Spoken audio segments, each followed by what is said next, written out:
ഇവിടെ BJP മതി. BJP മതി. മോദിജി മതി.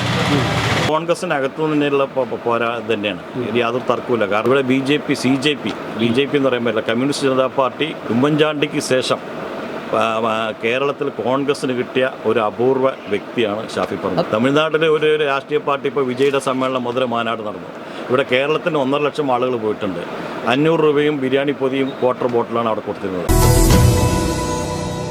ഞാൻ മോദിജിയുടെ ആളാണ്. അപ്പം എന്ത് പറഞ്ഞാലും രാഹുലിനെ എനിക്ക് സപ്പോർട്ട് ചെയ്യാൻ പറ്റില്ല. ഒരു ഖുഷ്ബു മാഡം വന്നിരുന്നല്ലോ. അപ്പോൾ മാഡം എന്താ പറഞ്ഞത്, നമ്മുടെ രാഹുൽജി ഒന്ന് രാജിവെക്കൂ, എന്നിട്ട് ബൈ ഇലക്ഷൻ വയ്ക്കൂ. സെയിം എനിക്കും അത് തന്നെയാണ് പറയാനുള്ളത്. നമുക്ക് ഇവിടെ BJP മതി. മോദിജി മതി. എന്താണെന്ന് വെച്ചാൽ ഒരു മാറ്റം വന്നത് മോദിജി വന്നതിന് ശേഷമാണ്. അപ്പോൾ നമ്മുടെ കേരളത്തിലും BJP വരണം, ഒരു മാറ്റം വരണം. അതിന് ഒരു തവണയെങ്കിലും BJP കേരളത്തിൽ വന്ന് നോക്കട്ടെ. ഇതുവരെ വന്നത് നമ്മുടെ കോൺഗ്രസ് ആയിക്കോട്ടെ അല്ലെങ്കിൽ കമ്മ്യൂണിസ്റ്റ് ആണല്ലോ. ഒരു തവണ ഒന്ന് BJPക്ക് ഒരു ചാൻസ് കൊടുക്കും. അവരെന്താണ് മാറ്റം കേരളത്തിൽ വരുന്നതെന്ന് കാണാമല്ലോ. രാജിവെക്കട്ടെ. ഇപ്പോൾ ഈ നമ്മുടെ കഴിഞ്ഞ പ്രാവശ്യം BJPയുടെ നേതാവ് കൃഷ്ണകുമാറിനെ കുറിച്ച് ഒരു വന്നിട്ടുണ്ട് കഴിഞ്ഞു. ഓക്കെ. അപ്പോൾ ഇതുമായിട്ട് കമ്പയർ ചെയ്യുമ്പോൾ എന്താണ് പറയുന്നത്? BJPയുടെ ആളാണല്ലോ. അതെ, BJPയുടെ ആളാണ്. ഞാൻ അതിന് വേണ്ടിയിട്ട് സംസാരിക്കുന്ന ഒരാൾ തന്നെയാണ്. അതുകൊണ്ട് എനിക്ക് രാഹുൽ മാങ്കൂട്ടത്തിൽ ആളോട് വ്യക്തിപരമായിട്ടൊന്നും യാതൊരു അഭിപ്രായം പറയാനില്ല. എന്ന് വെച്ചാൽ വ്യക്തിപരമായിട്ട് ആളോട് എനിക്ക് അതൊന്നും വിരോധം അങ്ങനെയുള്ള ഒരാളല്ല. പക്ഷെ ഞാൻ ജനിച്ചപ്പോൾ മുതൽ BJP എന്ന് പറഞ്ഞ് നടക്കുന്ന ഒരാളാണ്. എനിക്ക് അതിനോടെ സപ്പോർട്ട് ചെയ്യാൻ പറ്റുള്ളൂ. അതുകൊണ്ട് ഇതിലെന്തെങ്കിലും സത്യാവസ്ഥ ഉണ്ടെങ്കിൽ രാജിവെച്ചിട്ട് നമുക്കതിൽ നോക്കാമല്ലോ. ഒരു പാർട്ടിക്കുള്ളിൽ തന്നെ അങ്ങോട്ടും ഇങ്ങോട്ടും പാരവയ്ക്കുന്നത് നമുക്ക് അറിയാവുന്ന കാര്യങ്ങളാണ്. കോമൺ ആയിട്ട് നമുക്ക് എല്ലാ ജനങ്ങൾക്കും അറിയുന്നത് തന്നെയാണ്. സ്വന്തം പാർട്ടിയിൽ നിന്നുകൊണ്ട് തന്നെ ഞാനൊരു പാർട്ടിയിലുണ്ട്, എനിക്ക് ആ സ്ഥാനം വേണമെന്ന് ആഗ്രഹിക്കും. പക്ഷെ ആ സ്ഥാനം കൊടുക്കാതെ വേറൊരാൾക്ക് കൊടുക്കുമ്പോൾ സ്വാഭാവികമായിട്ട് ആ പാർട്ടിക്ക് ഉള്ളിൽ തന്നെ ഒരു വിരോധം ഉണ്ടാവാം. അങ്ങനെയും വരാനുള്ള ചാൻസ് ഉണ്ട്. പെട്ടെന്ന് ഒരാൾ പുതുതായിട്ടൊന്ന് വരുമ്പോൾ അവരെ ഉൾക്കൊള്ളാൻ ചിലപ്പോൾ നല്ല മനുഷ്യനായിരിക്കും. രാഹുൽ മാങ്കൂട്ടത്തിൽ ചിലപ്പോൾ നല്ല മനുഷ്യനായിരിക്കും. പക്ഷേ പാർട്ടിക്ക് ഉള്ളിലുള്ളവർക്ക് അവർക്ക് ആ സ്ഥാനം വേണമെന്ന് ആഗ്രഹിക്കുന്നവർ രാഹുൽ മാങ്കൂട്ടത്തിൽ പെട്ടെന്ന് വരുമ്പോൾ അവർക്കത് ചിലപ്പോൾ ഓക്കെ ദഹിക്കണം എന്നുണ്ടാവില്ല. അപ്പോൾ അവർ സ്വാഭാവികമായിട്ടും അങ്ങനെ ഒരു കാലുവയ്പ് നടത്താം. രാഷ്ട്രീയം എന്ന് പറയുന്നത് ഒരു കാലുവയ്പ് തന്നെയാണ് ശരിക്കും പറയുന്നത്. വ്യക്തിപരമായിട്ട് എനിക്ക് ആളെ അറിയില്ല, എങ്ങനെയുള്ള ഒരു മനുഷ്യനാണെന്ന് നമുക്കറിയില്ല. പക്ഷേ എനിക്ക് കുറേ പേര് പറഞ്ഞു കേട്ടിട്ടുണ്ട് നല്ലൊരു മനുഷ്യനാണ്, കൊണ്ടുവന്ന എന്തെങ്കിലുമൊക്കെ മാറ്റങ്ങളൊക്കെ ഉണ്ടാവുന്നൊക്കെ. പക്ഷേ വരുന്നു, പെട്ടെന്ന് ഇങ്ങനൊരു ആരോപണം വരുന്നു, എല്ലാവരും രാജിവെക്കണമെന്ന് പറയുന്നു. നമുക്കും അതേ അറിയുള്ളൂ. പിന്നെ ഞാൻ സ്വാഭാവികമായിട്ടും BJPയെ സപ്പോർട്ട് ചെയ്യുന്ന ഒരാളായതുകൊണ്ട് നമ്മൾ ചിലപ്പോൾ രാഹുൽ മാങ്കൂട്ടം രാജിവെക്കണം എന്നേ പറയുള്ളൂ. എന്താ വെച്ചാൽ ഞാൻ BJPയുടെ ആളായതുകൊണ്ട്. സാർ നമസ്കാരം. ഈ രാഹുൽ മാങ്കൂട്ടത്തെ ജനപ്രതിനിധിയായിട്ട് MLA ആയിട്ട് തിരഞ്ഞെടുത്തത് പാലക്കാടുകാർക്ക് ഒരു നഷ്ടമാണെന്ന് വിചാരിക്കുന്നു? ഒരിക്കലും ഇല്ല എന്ന് പറയാൻ കാരണം ഇപ്പോൾ ഒത്തിരി ആരോപണങ്ങൾ വന്നുകൊണ്ടിരിക്കുകയല്ലേ. അദ്ദേഹം ഒരു ചെറുപ്പക്കാരനാണ്. പിന്നെ ഈ CPM-നെതിരെയുള്ള സൈദ്ധാന്തികമായ പോരാട്ടത്തിൽ അദ്ദേഹം മുൻപന്തിയിൽ നിൽക്കുന്ന ഒരു യുവാവാണ്. കോൺഗ്രസിൻ്റെ ആശയങ്ങൾ വളരെയധികം പ്രചരിപ്പിക്കുകയും അതുപോലെ തന്നെ കോൺഗ്രസിൻ്റെ മൂല്യങ്ങൾ ഉയർത്തിപ്പിടിക്കുകയൊക്കെ ചെയ്തിട്ടുള്ള ഒരു നേതാവ് തന്നെയാണ് രാഹുൽ മാങ്കൂട്ടത്തിൽ. രാഹുൽ മാങ്കൂട്ടത്തിൽ, ഷാഫി പറമ്പിൽ, PC വിശ്വനാഥ് അങ്ങനെയുള്ള ആൾക്കാരെ കണ്ട് ഒട്ടനവധി ചെറുപ്പക്കാർ, ഇപ്പോൾ അതുപോലെ ജിൻഡോ ജോൺ ഉൾപ്പെടെയുള്ള പുതിയ ആൾക്കാർ കോൺഗ്രസിൻ്റെ പുതിയ യുവതലമുറ കടന്നു വരുമ്പോൾ ആ യുവതലമുറയോട് തന്നെ കേരളത്തിലെ യുവാക്കളും സംഘടിച്ചെത്തി എന്നുള്ളതാണ് യഥാർത്ഥത. അതിൽ ആ യുവാക്കളുടെ ഒഴുക്ക് പഴയതുപോലെ DYFIയിലേക്കില്ല. ആ ഒഴുക്ക് തടയാൻ വേണ്ടി വ്യാജമായ ആരോപണം എന്നുള്ളതാണ് നമ്മൾ മനസ്സിലാക്കുന്നത്. കോൺഗ്രസിനകത്തു നിന്നുള്ള പോരാ തന്നെയാണ്, യാതൊരു തർക്കമില്ല. കാരണം എന്താണെന്ന് വെച്ച് കഴിഞ്ഞാൽ യൂത്ത് കോൺഗ്രസിൻ്റെ ഔദ്യോഗികമായ വാട്സപ്പ് ഗ്രൂപ്പ് നടന്ന സംഭാഷണങ്ങൾ പോലും ആ സംഭാഷണം കഴിഞ്ഞ് പുറത്തിറങ്ങുന്നതിന് മുമ്പ് മീഡിയ 1 ചാനലും അതുപോലെ ചാനലുകൾക്ക് റിപ്പോർട്ടർ ചാനലൊക്കെ ലഭിക്കുന്നെന്ന് പറയുമ്പോൾ തന്നെ ഈ സംഗതി കോൺഗ്രസിനകത്തു നിന്നുള്ള ചക്കളത്തി പോരാട്ടത്തിൻ്റെ ഭാഗമായാണ്. എൻ്റെ വ്യക്തിപരമായ അഭിപ്രായം എന്താണെന്ന് വെച്ച് കഴിഞ്ഞാൽ യൂത്ത് കോൺഗ്രസിൻ്റെ സംസ്ഥാന പ്രസിഡന്റ് സ്ഥാനം MLA സ്ഥാനം കിട്ടിയതിന് ശേഷം അദ്ദേഹം രാജിവെക്കാമായിരുന്നു. ഈ സ്ഥാനത്തിന് വേണ്ടി ഒരുപാട് ബൈമി കാമുകരുണ്ട് ഈ പാർട്ടിയിൽ. ആ ബൈമി കാമുകരുടെ പ്രവർത്തന ഫലമാണ് ഇപ്പോഴത്തെ ഈ പ്രതിസന്ധി എന്നുള്ളതാണ് ഞാൻ മനസ്സിലാക്കുന്നത്. പാലക്കാട് ജില്ലാ DCC ഔദ്യോഗികമായി കൊടുത്തത് പുറമുള്ള ആളുകൾക്ക് വേണ്ട എന്നുള്ള അഭിപ്രായമായിരുന്നു. ഇറക്കുമതി വരുമെന്ന് കണ്ടപ്പോൾ മുരളീധരൻ്റെ പേര് ഉപയോഗിച്ച് തടയാൻ ശ്രമിച്ചു. അപ്പോൾ അതൊക്കെ അതിൻ്റേതായിട്ടുള്ള ഭാഗങ്ങളുടെ ഈ കോൺഗ്രസിനകത്ത് ചക്കളത്തി പോരാട്ടത്തിൻ്റെ ഭാഗമായിട്ട് കണ്ടാവും. അല്ല, അത് പാർട്ടി ഒരു തീരുമാനം എടുത്താൽ ആ പാർട്ടി തീരുമാനത്തോട് നിൽക്കുക എന്നുള്ളൊരു കോൺഗ്രസ് പുറത്തു നിന്നുണ്ടെങ്കിൽ എൻ്റെ കടമയാണ്. പാർട്ടി തീരുമാനത്തോട് ഞാൻ അത് പരിപൂർണ്ണമായി യോജിക്കും. MLA സ്ഥാനം ജനങ്ങൾ കൊടുത്താണ്. അതുകൊണ്ട് അത് ജനങ്ങൾ പറയണം രാജിവെക്കാൻ. കാരണം 20,000-ൽ പരം 18,840 വോട്ടിൻ്റെ ഭൂരിപക്ഷത്തിനാണ് രാഹുൽ മാങ്കൂട്ടത്തിൽ ജയിച്ചിരിക്കുന്നത്. ആ ജനങ്ങൾ പറയട്ടെ, രാഹുൽ മാങ്കൂട്ടത്തിൽ രാജിവെക്കണമെന്ന് പറയട്ടെ. പിന്നെ ഒരു പോലീസ് കേസോ അതല്ലെങ്കിൽ അതുപോലെ തന്നെ വേറെ തെളിവുകളുമായിട്ട് യാതൊരു ആളുകളും പുറത്ത് വന്നിട്ടില്ല. ആ പുറത്ത് വരാത്തിടത്തോളം കാലം ഒരാൾ നിഷ്പക്ഷമായി തന്നെ നിലനിൽക്കുന്നുള്ളതാണ് അതിൻ്റെ. അതിൽ ആർക്കെതിരെ ആരോപണം വന്നാലും വസ്തുനിഷ്ഠമായിട്ട് കേസ് അന്വേഷിക്കാൻ ഇവിടെ എല്ലാ സംവിധാനവും ജുഡീഷ്യറി സംവിധാനങ്ങളെല്ലാം ഉണ്ട്. ആ ജുഡീഷ്യറി സംവിധാനത്തെ ഉപയോഗിച്ച് അന്വേഷിക്കാനുള്ള ബാധ്യത ഇവിടുത്തെ ഗവൺമെൻറ്റിനുണ്ട്. ആ ഗവൺമെൻറ് അന്വേഷിക്കട്ടെ, ശക്തമായ നടപടിയെടുക്കട്ടെ. പക്ഷേ ഇവർ നടപടി എടുക്കില്ല എന്നാണ് കാര്യം. ഇത് കുറക്കാലം 2015 മുതലുള്ള കേസുകളാണ്. ഇവിടെ BJP എന്ന് പറയുമ്പോൾ കമ്മ്യൂണിസ്റ്റ് ജനതാ പാർട്ടി ഡീലിംഗ് ആണ്. BJPയും CPM ഡീലിംഗ് പ്രകാരം BJPക്കെതിരെയുള്ള ഒരു കേസ് നടപടികളും എടുക്കില്ല. എന്നാൽ കോൺഗ്രസിൻ്റെ വരുന്ന എല്ലാതും പെട്ടെന്ന് ക്വിക്ക് ആക്ഷനാണ്.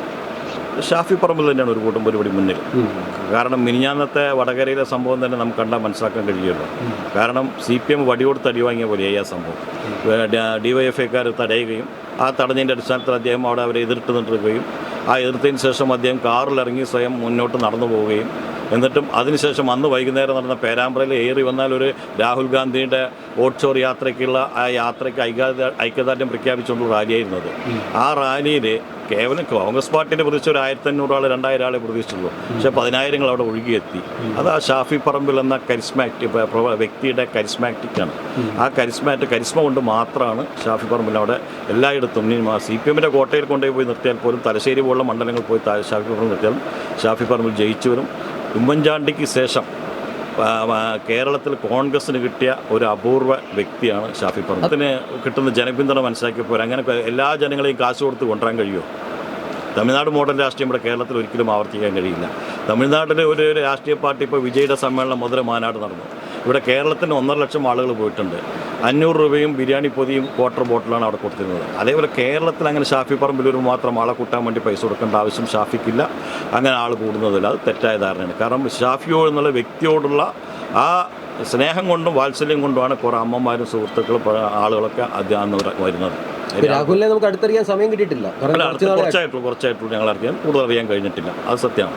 നമ്മൾ ചാനൽ ചർച്ചകളിലാണ് കൂടുതൽ അദ്ദേഹം ഉണ്ടെങ്കിൽ അദ്ദേഹം ഏറ്റെടുത്തോളൂ പാർട്ടിയുടെ നിലപാട് വിശദീകരിക്കുന്നതിൽ അദ്ദേഹത്തെ പോലെ ഒരാളില്ല. അതുപോലെ തന്നെയാണ് ഇപ്പോഴത്തെ ജിൻഡോ ജോൺ, രാജു P നായർ, അങ്ങനെയുള്ള കുറേ പുതിയ മുതുമകൾ രാഹുൽ മാങ്കൂട്ടം ഉൾപ്പെടെ വന്നതിന് ശേഷമാണ് ഈ പുതിയ ആളുകൾ ഈ പാർട്ടിയുടെ മറ്റത് പഴയ ആളുകളാണ്. പലപ്പോഴും ചാനൽ ചർച്ചകൾ നമ്മൾ കാണുമ്പോൾ നമ്മൾ തന്നെ കോൺഗ്രസ് പാർട്ടിയുടെ പ്രതിനിധികൾ വന്ന് പ്രസംഗിക്കുന്ന മറുപടി പറയുന്നതാണ് നമുക്ക് തന്നെ വളരെയധികം വിഷമമുണ്ടായിട്ടുണ്ട്. പക്ഷേ രാഹുൽ മാങ്കൂട്ടൽ വന്നതിന് ശേഷം പുതിയ യുവതലമുറകൾ കടന്നു വന്നതിന് ശേഷം പാർട്ടിക്ക് അങ്ങനെ അപമാനം ഉണ്ടായിട്ടില്ല. കറക്റ്റായിട്ടുള്ള എല്ലാ ചോദ്യങ്ങൾക്കും, കാരണം നമ്മുടെ ആളുകൾ ഉന്നയിക്കുന്ന ചോദ്യങ്ങൾക്ക് പോലും മറുപടി പറയാൻ വിയർക്കുന്ന ഒരു സാഹചര്യമാണ് ഇന്ന് കേരളത്തിലുള്ളത്. അതിൻ്റെ പ്രവർത്തന ശൈലി, പിന്നെ അതുമാത്രമല്ല വളർന്നു വരുന്ന യുവനേതാവല്ലേ, അപ്പോൾ അങ്ങനെയുള്ളൊരു കെണിയിൽ പോയി പെടുമെന്ന് വിശ്വസിക്കാൻ പറ്റുന്നില്ല. പിന്നെ ചില യുവാക്കളായതുകൊണ്ട് ചിലപ്പോൾ ചാബല്യങ്ങൾ ചിലർക്കുണ്ടാകും. പക്ഷേ അതിനെക്കുറിച്ച് കൂടുതലായിട്ട് അറിയാൻ കഴിയും. അടുത്തറിഞ്ഞ രാഹുലിനെ പറ്റി ഒരു പ്രത്യേകത എന്താണ് തോന്നിയിട്ടുള്ളത്? നിങ്ങൾ തമ്മിൽ വളരെ അടുത്ത ബന്ധമുണ്ട്. ബന്ധമുണ്ട്. അപ്പോൾ അടുത്തറിഞ്ഞ രാഹുലിനെ പറ്റി പാലക്കാട്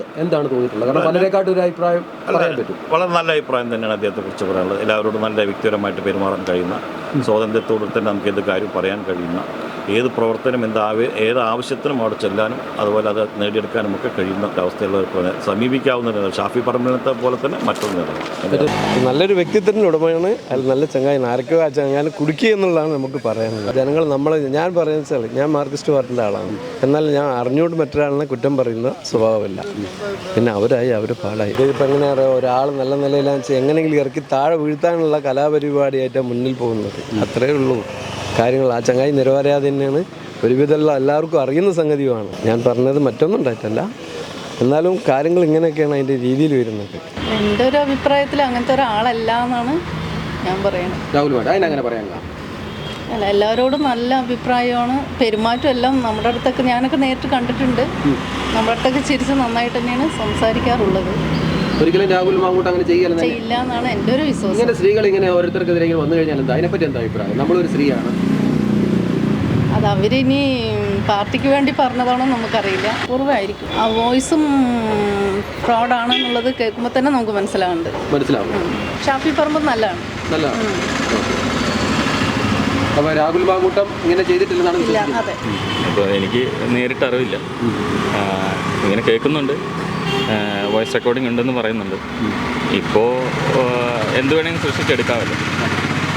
AI യുടെ കാലഘട്ടമാണ്. അപ്പോൾ പിന്നെ നമുക്ക് എന്തും ചെയ്യാനായിട്ട് പറ്റും. ചെയ്തില്ല എന്ന് പറയുന്നു, ചെയ്തെന്ന് പറയുന്നു. ചെയ്തിട്ടുണ്ടെങ്കിൽ അത് കോടതിയുടെ മുമ്പായി തെളിയിച്ച് കഴിയുമ്പോഴാണല്ലോ. ഒരു ആരോപണം ഉന്നയിച്ചു, അതിനിങ്ങനെ പറയുന്നു. അപ്പോൾ അതിൻ്റേതായ തെളിവുകൾ പരിശോധിച്ച് കോടതിയാണ് അതിന് മറുപടി പറയുന്നത്. കുറ്റാരോപിതനായതുകൊണ്ട് നമുക്കൊന്നും പറയാൻ പറ്റില്ല. കുറ്റം തെളിയിച്ച് കഴിഞ്ഞാലല്ലേ നമുക്ക് അതിനെക്കുറിച്ച് പറയാൻ പറ്റുള്ളൂ. അപ്പോൾ പിന്നെ അവരുടെ പാർട്ടി നേതൃത്വമാണ് തീരുമാനിക്കേണ്ടത്, മാറി നിൽക്കണോ വേണ്ടയോ, എം.എൽ.എ. സ്ഥാനം രാജിവെക്കണോ വേണ്ടയോ എന്നുള്ളത്. അതിലിപ്പോൾ നമ്മളിപ്പോൾ എന്താ പറയാനുള്ളത്, അങ്ങനെയാണെങ്കിൽ എല്ലാത്തിലും ഉണ്ടല്ലോ. ഒരാളെ മാത്രം നമ്മളിപ്പോൾ മുദ്രകുത്തി നമുക്ക് പറയാനായിട്ട് പറ്റില്ലല്ലോ. ഒരുപാട് ആൾക്കാരുണ്ടാവും, അത് എല്ലാ പാർട്ടിയിലും ഉണ്ടാവും. ആരോപണം ഉന്നയിച്ചിട്ടുണ്ട്, പല ആരോപണവും പലർക്കെതിരെ ഉണ്ടായിട്ടുണ്ട്. പിന്നീട് അതൊക്കെ തേഞ്ഞു മാഞ്ഞ് പോയിട്ടുള്ളതാണ്. നിങ്ങൾക്ക് തന്നെ അറിയാമല്ലോ, പഴയ കുറേ കാര്യങ്ങളുണ്ട്. എത്രയൊക്കെ കേസുകൾ ഇപ്പോൾ നടക്കുന്നുണ്ട്, അതിൻ്റെ അവസ്ഥ എന്താണെന്നൊക്കെ നോക്കുമ്പോൾ നമുക്ക് അതിനെക്കുറിച്ച് ഇപ്പോൾ ഒരു ഇതുമില്ല. കുറച്ച് കാലം ഇങ്ങനെ പോവും, അതൊക്കെ തന്നെയുള്ളൂ. പിന്നെ എന്താ വെച്ചിട്ടുണ്ടെങ്കിൽ ഒരു കാര്യം കഴിയുമ്പോൾ ഇപ്പോൾ നിങ്ങൾ തന്നെ മാധ്യമപ്രവർത്തനം തന്നെ ആണെങ്കിൽ തന്നെ കുറച്ച് നാൾ മുമ്പ് ഒരു കാര്യമാണെങ്കിൽ ഇപ്പോൾ രാഹുൽ മാങ്കൂട്ടത്തിൻ്റെ കാര്യമാണ് ഇപ്പോൾ പറയുന്നത്. പുതിയൊരു കാര്യം വന്നു കഴിയുമ്പോൾ ഇത് വിട്ടു, പിന്നെ അതിനെക്കുറിച്ച് യാതൊരു ചർച്ചയോ കാര്യങ്ങളോ ഒന്നുമില്ല. ഞാനൊരു എക്സാമ്പിൾ പറയുകയാണെങ്കിൽ, നമ്മൾ രാഹുൽ ഗാന്ധി ഒരു വോട്ടിൻ്റെ ആരോപണത്തെക്കുറിച്ച് പറഞ്ഞു, വോട്ട് മോഷണം എന്നുള്ള കാര്യങ്ങൾ. അതിനെക്കുറിച്ച് ഇപ്പോൾ ഒരു ചർച്ചയേ ഇല്ല. ഇപ്പോൾ ചർച്ച നടക്കുന്ന മൊത്തം രാഹുൽ മാങ്കൂട്ടത്തിൽ, ഇപ്പോൾ കഴിഞ്ഞ ദിവസം ഷാഫിക്ക അദ്ദേഹത്തിൻ്റെ ഒരു പ്രശ്നങ്ങൾ, ഇതൊക്കെയാണ് പറഞ്ഞുകൊണ്ടിരിക്കുന്നത്. അപ്പോൾ ഇത് കഴിഞ്ഞ അടുത്ത ഒരു ഇത് വരുമ്പോൾ അത് വരും. ഒന്നുമില്ലെങ്കിൽ ഈ പറഞ്ഞ മുല്ലപ്പെരിയാർ വരും. മുല്ലപ്പെരിയാർ ഇപ്പോൾ പൊട്ടെന്ന് പറഞ്ഞൊരു ഇതാണ്. അത് ഇപ്പോൾ അതിനെക്കുറിച്ച് യാതൊരു വാർത്തയോ ചർച്ചകളോ ഒന്നുമില്ല. അപ്പോൾ അടുത്തൊരു കാര്യം വരുമ്പോഴത്തേക്ക് ഇത് മറക്കാണ്, പിന്നെ ഇതിനെക്കുറിച്ച് ഞാൻ ചിന്തിക്കുകയോ കാര്യങ്ങൾ. അപ്പോൾ അങ്ങനെ ചെയ്തുകൊണ്ട് കാര്യമില്ലല്ലോ. അതാണ് എനിക്ക് പറയാനുള്ളത്. കൂടുതൽ വാർത്തകളും വിശേഷങ്ങളും നിങ്ങൾക്ക് ലഭിക്കാൻ കേരളീയം ന്യൂസ് സബ്സ്ക്രൈബ് ചെയ്യുക. കൂടെ ബെൽ ബട്ടണും അമർത്തുക.